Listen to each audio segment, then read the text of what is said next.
किस तरह से अब हमारे लिए क्या लेसन्स हैं इन दोनों टीम की जीत से और ओवरऑल इस वर्ल्ड कप से, जिन्हें आगे ध्यान में रखना होगा? देखिए, सबसे पहली बात प्रीति, मैं ये कहूँगा कि आप अपनी टीम के ऊपर बना सकते हैं। आप दूसरी को टीम को देखकर आप ये नहीं कह सकते उनका ये है हमारे पास। जैसे आपके प्लेयर हैं वैसे ही आपकी सोच बनती जाती है। सबसे ज़्यादा आपने जो सही कहा है कि हम क्या सीख सकते हैं, हर एक टीम में कुछ ना कुछ ज़रूर पाने के लिए है, और यही कहेंगे कि आने वाले समय में कभी ऐसी नौबत दोबारा आए तो हमें उभर के निकलना चाहिए। दूसरी बात आपने कही बॉडी लैंग्वेज, मैं आपके साथ सहमत हूँ। हार जीत का एक अलग जगह रख सकते हो, लेकिन जो बॉडी लैंग्वेज है वो बहुत महत्व देती है हमें देखने वालों को, स्पेक्टेटर्स को, कि अगर हार गए कोई बात नहीं, लेकिन लड़ने का जज्बा होना चाहिए, वो सबसे बड़ी बात है। और हर मैच में जो बदलाव हुए कपिल पाजी, कहीं ना कहीं उसका भी खामियाजा भुगतना पड़ा। बिल्कुल। देखिए, वो तो टीम मैनेजमेंट के ऊपर है। अगर वो सोचते हैं कि अगली टीम के विरुद्ध हमने ऐसी टीम खिलानी है, आप दूसरे की ओपोनेंट की स्ट्रेंथ देख के भी कभी कभी टीम पिक करते हो, लेकिन मैं ये ऐसा समझता हूँ कि आप अपनी स्ट्रेंथ पे खेलिए, वही सबसे बड़ा होगा। टू मैनी चेंजेस अच्छा तो नहीं होता कि बहुत ज़्यादा चेंजेस हो, आप अपने प्लेयरों का कॉन्फिडेंस खराब कर रहे हैं, लेकिन वो सिर्फ जब आप उस टीम मैनेजमेंट के अंदर है तभी आप ऐसी चर्चा कर सकते हैं। बाहर से हमें कुछ और लगता है, शायद जो टीम मैनेजमेंट है उनकी सोच अलग है।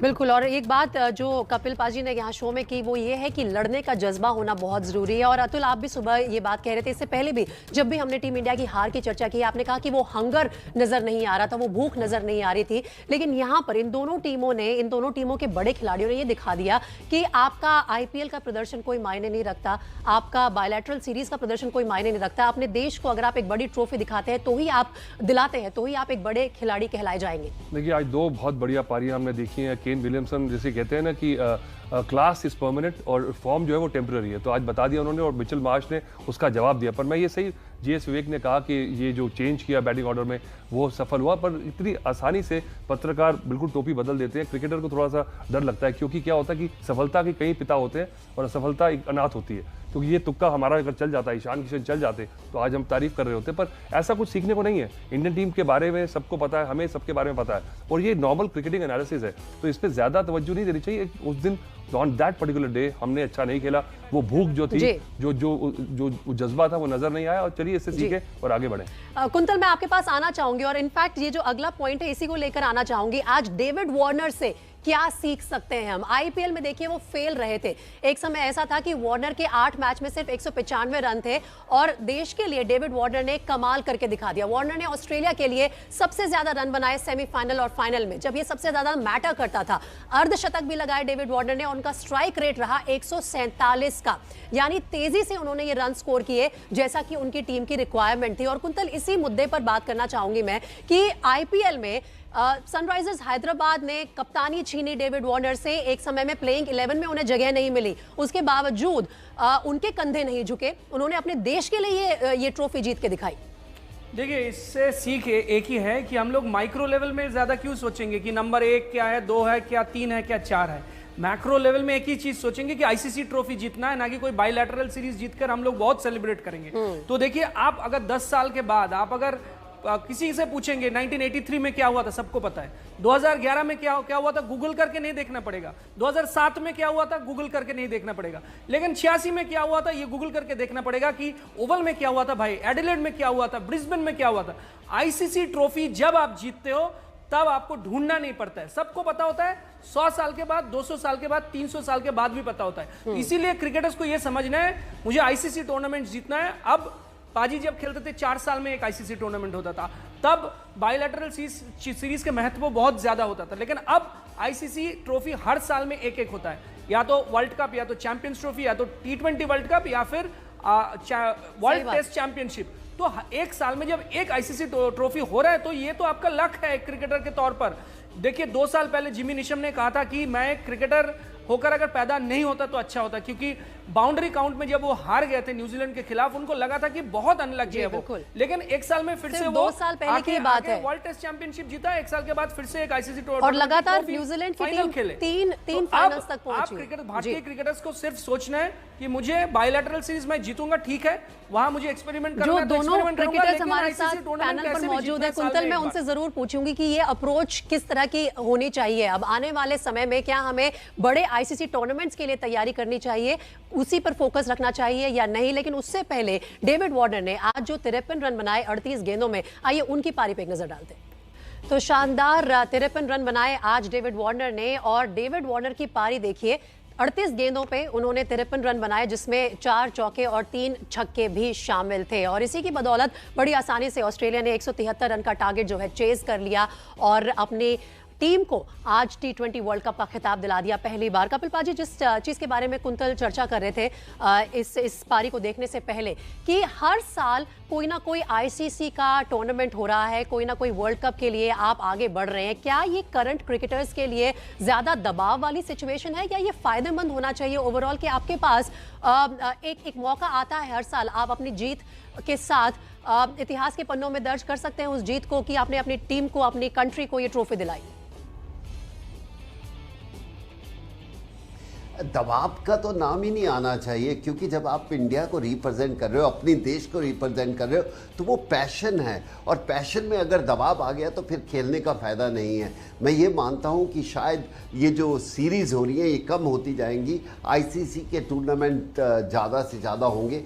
अब क्रिकेट बोर्ड को भी ये सोचना और क्रिकेट टीम को भी ये सोचना है कि हम कितने ज़्यादा से ज़्यादा आईसीसी टूर्नामेंट जीत सकते हैं। शायद मुझे लगता है कि हम फुटबॉल की तरफ जा रहे हैं, जैसे फुटबॉल में वर्ल्ड कप को बहुत अहमियत देते हैं, सारे लड़के इकट्ठे हो जाते हैं, उसके बाद वो अपनी क्लब क्रिकेट खेलते हैं। मुझे लगता है कि शायद क्रिकेट भी उस तरफ जा रही है, लेकिन अगर क्रिकेटर को सोचना है तो उनको ये सोचना चाहिए मुझे आईसीसी की ट्रॉफी जीतनी है, वो सबसे बड़ी चीज़ है। जैसे कुंतन ने बोला कि आप उसके लिए किसी गूगल या रिकॉर्ड की देखने की ज़रूरत नहीं है, आपको अपनी उंगलियों पे याद आ जाता है हमने क्या क्या जीता है। जी बिल्कुल। और अतुल, ये बात आप थोड़ी देर पहले भी कर रहे थे कि जैसे न्यूजीलैंड की जो सीरीज़ है, बायलैटरल सीरीज़, अब वर्ल्ड कप खत्म होने के तुरंत बाद है, आपने बोला कि ये नहीं होनी चाहिए थी अभी, क्या आप सहमत हैं कपिल पाजी से? नहीं, देखिए, क्रिकेट को रेवेन्यू चलाता है, इकोनॉमिक्स है। अगर बोर्ड ने ब्रॉडकास्टर्स को अगर राइट्स बेचे हैं तो उनको भी भरपाई करनी है, पर मुझे लगता है कि ये लॉ ऑफ डिमिनिशिंग रिटर्न्स है। आपका पेट भरा हुआ, आपको जब प्यास लगती है तो पहला गिलास जो है आपका पानी का वो बहुत मज़ा आता है, उसके बाद अगला गिलास उतना मज़ा नहीं आता। तो वो अब क्या है कि आईपीएल के बाद, वर्ल्ड कप के बाद एक डाउन आता है, एक वो आपको कहते हैं ना कि एक वो विड्रॉल सिम्टम्स होते हैं, तो वो इस सीरीज़ में है। पर अच्छे नए खिलाड़ियों के लिए चांस है, और मुझे लगता है कि उनको नई टीम बनानी पड़ेगी, और बड़ा मुश्किल हो गया है कैलेंडर, हर साल आईसीसी ट्रॉफी होगी, तो उसकी जो इंपॉर्टेंस है हमें पता है। 1983 हमारे लिए एक बहुत बड़ी चीज है, उसके बाद 2011 में जीते, 2007 में, वो इतने इंपॉर्टेंट नहीं है। तो इसलिए अगर प्लेयर्स को समझना है कि आजकल जो इतना कमर्शियल कल्चर है कि आजकल प्लेयर्स को लगता ही नहीं कि इंडिया के लिए खेलें, उनको लगता है कि आईपीएल जीतते रहें और अपनी कैरियर बन जाए। तो ये जो भावना है, इतनी मैच्योरिटी अभी हमारी क्रिकेट में नहीं आई है। तो कमर्शियल गेन्स अपनी जगह है, और अपने देश के लिए खेलना, अपने देश के लिए ट्रॉफी जीतना, उससे भी बहुत बड़ी बात है। और आज ऑस्ट्रेलिया ने एक बार फिर से दिखा दिया कि क्यों इतना इंपॉर्टेंट है आईसीसी की ट्रॉफीज जीतना। एक बार नजर डालना चाहेंगे मिशेल मार्श की पारी पर भी। उन्होंने आज 77 नाबाद रन बनाए 50 गेंदों में, देखिए उनकी पारी। Game changing half century Mitchell Marsh के लिए भी, उनकी टीम के लिए भी, और ये 77 रन जो उन्होंने बनाए, जिसमें 6 चौके और 4 छक्के शामिल थे, बहुत बड़ा कंट्रीब्यूशन रहा आज ऑस्ट्रेलिया की जीत में। विवेक, जिस तरह की हम चर्चा कर रहे थे अभी इनकी पारी देखने से पहले, कि अब खिलाड़ियों को भी ये समझना होगा कि जो हिस्टोरिक परफॉर्मेंस होती हैं वो बायलैटरल सीरीज की शायद याद ना रहे, लेकिन आईसीसी टूर्नामेंट्स की सबको याद रहती है। क्या अब जो रोहित द्रविड़ एरा शुरू हो रहा है इंडियन क्रिकेट के लिए, उससे ये उम्मीद की जा सकती है कि हमारी अप्रोच जो है इन बड़े टूर्नामेंट्स को लेके वो बदलेगी? जी हाँ, बिल्कुल प्रीति, और हमेशा से ऐसा ही होता है कि आप बड़े टूर्नामेंट्स के लिए प्रिपेयर करते हो। इंग्लैंड, ऑस्ट्रेलिया एशेस ईयर में एशेस के लिए प्रिपेयर करते हैं, आप ओलंपिक ईयर में ओलंपिक के लिए तैयारी करते हो। और यहाँ पर भी अगर आपने मिचेल मार्श की यहाँ पर बात करी, तो इस टूर्नामेंट में सबसे ज़्यादा चौके और छक्के लगे हैं, 391 छक्के लगे हैं, 914 चौके लगे हैं। पावर हिटिंग का गेम है, और जैसे कि यहाँ पर कपिल पाजी ने कहा, अतुल भाई ने भी कहा कि उनको प्रमोट कर दिया और उनका गेम चल गया, फ्लेक्सिबिलिटी आ गई है। बट फ्लेक्सिबिलिटी आप देखिए कि पूरे सीरीज में, इस पूरे टूर्नामेंट में मिचेल मार्श ने बहुत ज्यादा रन नहीं करे, लेकिन उनका स्ट्राइक रेट बहुत ज्यादा था। आज भी फाइनल में जब एरॉन फिंच आउट हुए, उसके अगले ही ओवर में ये आए मिचेल मार्श, और उन्होंने सबसे बड़ा एक पारी के लिए सबसे बड़ा एक ओवर आया। तो एक एग्रेसिव इंटेंट होता है जिस तरीके से टीम को चलाया जाता है। और मुझे लगता है कि जैसे कि हम सब बातें यहाँ पर बात कर रहे हैं, एक चीज और है यहाँ पर कॉमन फैक्टर प्रीति, कि एक महीने के अंदर 2 टीमें जिन्होंने येलो जर्सी पहनी है वो दुबई में ट्रॉफी लेकर गए हैं। हम बात चाहे सीएसके की कर लें या ऑस्ट्रेलिया की कर लें, जोश हैजलवुड, हम अभी तक कोई भी बात नहीं कर रहा है जोश हैजलवुड की। जिस तरीके की गेंदबाजी जोश हैजलवुड ने करी है वो एक बहुत बड़ा फैक्टर रहा है। बल्ले से भले ही यहाँ पर मिचेल मार्श ने किया है और डेविड वार्नर ने किया है, लेकिन जोश हैजलवुड ने 3 विकेट और उस टोटल को रोक के रखना वो बहुत बड़ा फैक्टर है। और इसीलिए येलो में चाहे वो सीएस के लिए हो या ऑस्ट्रेलिया के लिए हो, एक बहुत बड़ा फैक्टर है। लेकिन क्यों मैं यहाँ पर बार बार आईपीएल की और वर्ल्ड कप की तुलना कर रहा हूं, क्योंकि ये तुलना बेहद जरूरी है भारतीय क्रिकेट के कॉन्टेक्स्ट से, कि आपने अभी टीम बनाई, वो टीम फेल हो गई, अब आप एक नए युग की तरफ जा रहे हो, एक नए कोच के साथ, एक नए कप्तान के साथ, लेकिन आप अभी भी समझ में आपको नहीं आ रहा है। आप भुवनेश्वर कुमार की आपने वापसी करी है, युजवेंद्र चहल की आपने फिर कमबैक किया है, आप किस तरफ जाना चाहते हो? सेलेक्टर्स गलत हैं या नए कोच, नए कैप्टन आके एक नई सोच लेके आ रहे हैं जिसमें सेलेक्टर्स आपको लग रहा है कि बहुत अजीबोगरीब लग रहा है कि कभी भी कुछ भी हो रहा है? ये क्लैरिटी होनी चाहिए। आप बड़े टूर्नामेंट के लिए पूरे साल तैयारी करते हो, छोटे छोटे टूर्नामेंट जीतने के बाद आप ये नहीं कह सकते हो कि हम थक गए बड़े टूर्नामेंट के लिए। तो कपिल पाजी, क्या आप सहमत हैं विवेक से? अतुल, मैं आऊंगी आपके पास, बस 1 मिनट में कपिल पाजी के पास चली जाऊं। अगर सर आप सहमत हैं विवेक से जब वो ये कहते हैं कि जब आप बड़े टूर्नामेंट की तैयारी कर रहे हैं तो आप ये कंफ्यूजिंग सिग्नल्स क्यों भेज रहे हैं बायलैटरल सीरीज में? जिस तरह से अभी चयन की कुछ खबरें आई हैं पिछले 2-3 दिनों में, किस तरह के संकेत आ रहे हैं? देखिए, जब नया कोच और नया कप्तान आया है, उनकी सोच हमें मालूम नहीं है। ये शायद सेलेक्टर्स और नए कोच बैठ के बात की होगी कि हमें किस तरह का फ्यूचर लेके जाना है। ये बहुत जल्दी है हमें किसी के ऊपर उंगली उठाना, हमें थोड़ा बहुत वक्त देना पड़ेगा उनकी सोच को जानने के लिए। शायद उनकी सोच सही हो, इसलिए हम जल्दी बात करेंगे तो बेहतर नहीं होगा। मैं थोड़ा समय देना चाहता हूँ और देखना चाहता हूँ ये किस तरह की क्रिकेट खेलना चाहते हैं या फ्यूचर सोच रहे हैं इंडियन क्रिकेट का। अतुल, आप क्या कहना चाह रहे थे? देखिए, मुझे लगता है ऑस्ट्रेलिया से एक सबसे बड़ी बात जो सीखी है कि उनकी मैच्योरिटी, उनके क्रिकेटिंग सिस्टम की, वो एक खिलाड़ी को पिक करते हैं और उसे पूरा मौका देते हैं, या तो पूरी तरह फेल हो या पूरी तरह से वो सक्सेसफुल हो। इंडिया में उतनी पेशेंस नहीं है। आपके पास इतना बड़ा पूल है प्लेयर्स का, इतने सारे दबाव है जोनल आपके फ्रेंचाइजीज के प्लेयर्स को फटाफट से इंडिया की टोपी दो, तो सिलेक्टर्स भी वैसे बह जाते हैं। तो कितने अगर इंडिया में अगर मुझे लगता है 302 खिलाड़ी आज तक 80-85 साल में खेले हैं, उसमें से 301 में से 240 जो है वो 10 से कम टेस्ट मैच खेले हैं। तो ये क्या बताता है आपका कि आपको मैच्योरिटी नहीं है, आप इन्वेस्ट करते हैं। और मिचेल मार्श इतने बड़े एग्जाम्पल है, इतनी बार फेल हुए, इंजर्ड हुए, पर लगातार चलते रहे। आप 30 साल 32 साल के हो गए, अब उन्होंने डिलीवर किया। इतनी पेशेंस इंडिया में नहीं है, तो सीखना, ये चीज़ सीखनी होगी। और बड़ा अच्छा मुद्दा उठाया विवेक ने कि सिलेक्टर्स क्या कर रहे हैं। सिलेक्टर्स को मुझे लगता है कि प्रेशर इतना है कि फटाफट से और लड़के खिलाए जाएं। आप अभी श्रीलंका में एक टीम खेली, उसके बाद अब तो इंडिया की टीम की टोपियां बट रही हैं, तो मुझे लगता है कि थोड़ा सा टाइट रखें, उसको थोड़ा सा मुश्किल बनाएं लेने के लिए, जिसकी वो उसकी चाहत जो थोड़ी बढ़ जाए। तो कुंतल, कहीं ना कहीं फिर ओनरशिप का भी एक मुद्दा आ जाता है ना, कि जब आप इतने बड़े एक टूर्नामेंट से सेमीफाइनल से पहले ही बाहर आ जाएं, तब भी कोई ये ओनरशिप नहीं लेता कि गलती किसकी थी। सेलेक्टर्स ने तो नहीं माना कि उन्होंने गलत टीम को चयन करके भेजा था इस वर्ल्ड कप के लिए? देखिए, ये तो लेना ही पड़ेगा, क्योंकि ऑस्ट्रेलिया, मुझे लगता है ऑस्ट्रेलिया जो टीम है, सबसे खूबी इस टीम में ये है कि उनको पता है कि एक जो खिलाड़ी है वो चाहे 23 साल की उम्र में हो सकता है, 25 साल के, या 26 साल 30 साल की उम्र में पिक कर सकते हैं। लेकिन जब भी आजकल क्रिकेट इतना ज़्यादा हेक्टिक हो गया है कि आप जब भी पिक करेंगे, वो पिक करने के बाद 6 साल 5 साल ही आप वो पिक को रख पाएंगे। तो ऑस्ट्रेलिया क्रिकेट बोर्ड काफ़ी मतलब खिलाड़ियों पर इस तरह से इन्वेस्ट किया है कि उनको पता है कि 29 साल की उम्र में भी अगर मिचेल मार्श ने पिक किया तो अगले 5-6 साल वो दे सकते हैं हम लोग को। और खिलाड़ियों को पहले से ही बताया है कि शायद कि आप मेरे स्कीम ऑफ थिंग्स में हो। वर्ल्ड कप से पहले 3-4 महीने पहले वो बता चुके हैं कि भले ही हम लोग जा रहे हैं बांग्लादेश में, वेस्ट इंडीज में, अलग अलग देशों में खेलने के लिए, लेकिन आप ध्यान में रखिए वर्ल्ड कप। तो ये बहुत इंपॉर्टेंट है। आप अगर पूरे साल भर युजवेंद्र चहल के लिए इन्वेस्ट किया और वर्ल्ड कप की टीम में वो नहीं है, अलग क्रिकेटर्स है, आप राहुल चहर को पिक कर लिया, तो ऐसे कैसे होगा? आप देखिए, आप कुलदीप यादव को और अब एक मैच खेलने के बाद राहुल चहर ड्रॉप हो चुके, फिर एक बार फिर युजवेंद्र चहल आए जो अगले 1 साल की तैयारी में रहेंगे।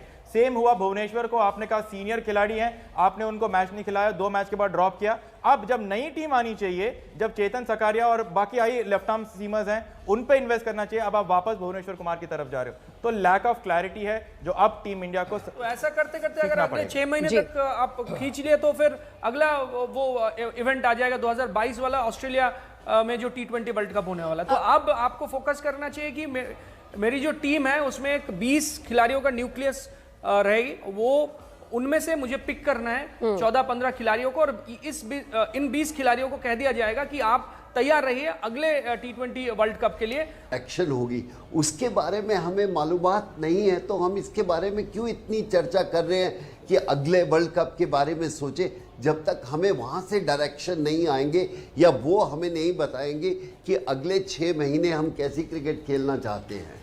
नहीं कपिल पाजी, लेकिन ये ट्रांसपेरेंसी तो वही देंगे ना हमें, जब तक वो खुद खुल के सामने नहीं आएंगे, कोई जिम्मेदारी नहीं लेगा या आने वाला प्लान नहीं बताएगा, तो फिर हम कैसे कैसे अपने अजम्पशन को भी पीछे छोड़ दें। वही तो मैं चाह रहा हूं, कौन बताएगा मुझे किसके ऊपर हम चर्चा करें? जो उन्होंने टीम पिक की है हम उसी के ऊपर चर्चा कर सकते हैं, ये सही है या गलत है, लेकिन हमें कभी बोर्ड से या सेलेक्टर से कोई ऐसी नॉर्म्स नहीं आते कि हम ये सोच रहे हैं। मैं ये चाहूँगा कि क्रिकेट बोर्ड या सेलेक्टर हमें बताएं हमारी ये सोच है अगले 1 साल की, 2 साल की। हमें ऑस्ट्रेलिया की सोच पता चल जाती है, जैसे कुंतल या बवेक कह रहे हैं, पर लेकिन हमें क्रिकेट बोर्ड की अनफॉर्चुनेटली एक प्लानिंग होनी चाहिए और ये उनको बताना चाहिए, क्योंकि क्रिकेट प्रेमी इतने ज़्यादा हैं, वो चाहते हैं कि हमें सब चीज़ के बारे में मालूमात हो। कपिल पाजी, अभी न्यूजीलैंड के खिलाफ टेस्ट सीरीज का ऐलान हुआ है। हमारे सेलेक्टर्स, आप बोर्ड की बात कर रहे हैं, ट्रांसपेरेंसी की बात कर रहे हैं, इंफॉर्मेशन या ब्लूप्रिंट की बात कर रहे हैं, किसी को अभी तक नहीं पता है कि हनुमा विहारी टेस्ट की टीम से, जिन्होंने अपनी बॉडी ऑन द लाइन लगा दी, वो टेस्ट टीम से बाहर क्यों हैं? कोई जवाब नहीं आया।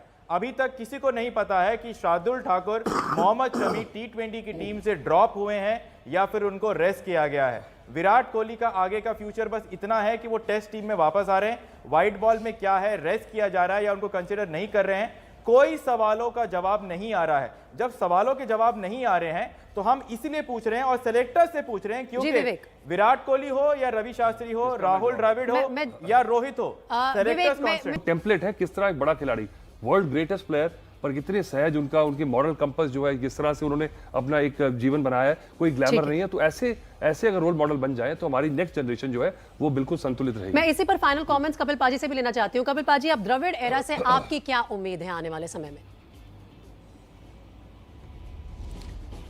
देखिए, उम्मीद तो हम यही सोचते हैं कि बहुत अच्छी होगी, क्योंकि जितनी भी उन्होंने क्रिकेट खेली है, जैसे अतुल ने बोला, बड़ी सूझबूझ के साथ खेली है, एक प्लान बनाकर अपनी क्रिकेट खेली है, और उसके बाद भी जितनी भी हमें उनकी ज़िंदगी के बारे में जो थोड़ा बहुत मालूमात है, यही कि वो बड़े सुलझे हुए इंसान हैं। अगर वही चीज़ अगर वो इंडियन क्रिकेट में ले आते हैं एक अच्छी सोच के साथ, तो भविष्य इंडिया का बहुत ही बेहतर होगा, भारत की टीम और भी बेहतर होगी। तो चलिए, जस्ट यही उम्मीद रखते हैं कि सुलझे हुए राहुल द्रविड़ टीम इंडिया की मुसीबतों को भी सुलझा दे आने वाले समय में। ये जो इतनी कंफ्यूजन है, इतने सारे सवाल हैं, ये हमारे जहन में ना रहे, कुछ क्लैरिटी मिले, कुछ ट्रांसपेरेंसी मिले, कुछ ट्रॉफीज मिले। आप सबका बहुत बहुत शुक्रिया हमारे साथ इस शो में जुड़ने के लिए।